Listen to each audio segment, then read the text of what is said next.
Today we will start with our unit 1. The first topic in the unit 1 is functional units of computer or blocks of computer. Okay, so what is the task of computer? The task of the computer is to execute the program in sequence and give the proper output. So for that purpose, a computer consists of the following main parts: input, then memory, arithmetic logic unit, output unit, and control unit. Okay, so what is the function of input unit? Input unit accepts the input from the user.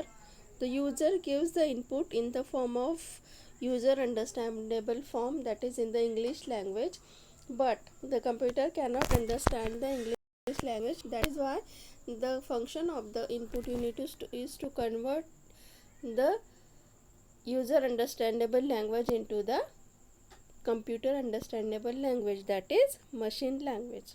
Okay, examples of the input unit are keyboard, mouse, then scanner.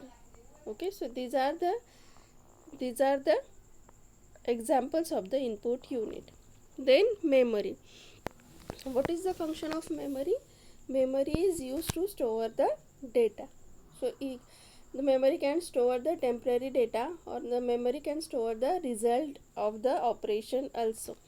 So memory can be a main memory and secondary memory, primary memory and secondary memory.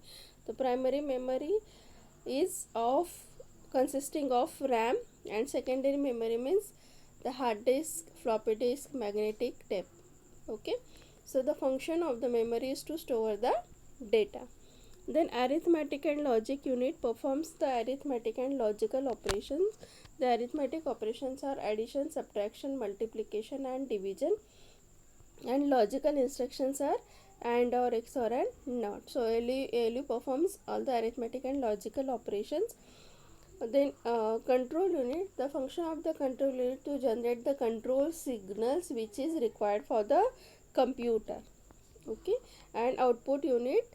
Output unit gives the result to the user in the user understandable form. So what is the function of output unit? It converts the output from machine language to the user understandable form and gives it to the result. The examples of the output unit are printer, plotter, monitor. So these are the examples of the output unit.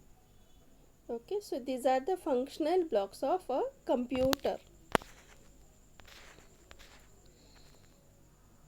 So this is the diagram of the connection between I/O devices, CPU and memory. So these thick lines